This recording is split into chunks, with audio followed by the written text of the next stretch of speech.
আসসালামু আলাইকুম। আপনারা সবাই কেমন আছেন? নিশ্চয়ই ভালো আছেন। সবাইকে রামাদান মোবারক। রামাদানে অনেক শুভেচ্ছা। আজকে 26 রামাদানের ইফতারে আমরা কি রেসিপি রেখেছি। বাচ্চারা যেসব খাবার পছন্দ করে, বাচ্চারা আমাদের মতো পেঁয়াজি ছানা এগুলো খেতে পছন্দ করে না, ওরা ওদের পছন্দ মতো খাবার খেতে চায়। তাই আজকে আমার বাচ্চাদের জন্য ওদের পছন্দ মতো ইফতার কী রেখেছি সেই রেসিপিটাই আপনাদেরকে শেয়ার করছি। পিৎজা, চিপস, খেজুর, চিকেন পপকর্ন, সালমন দিয়ে ফিশ পাকোড়া,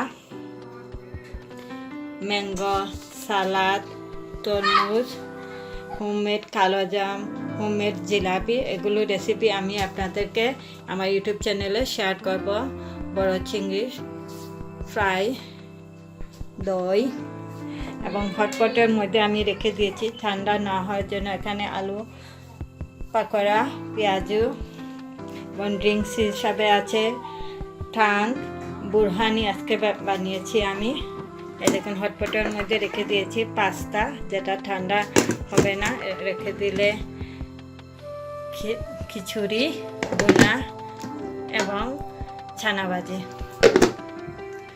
আশা করি আপনাদের আমার রেসিপির আইটেমগুলো ভালো লাগলে লাইক কমেন্ট করে আমাকে জানাবেন। সে পর্যন্ত সবাই ভালো থাকেন, সুস্থ থাকেন। আল্লাহ হাফেজ।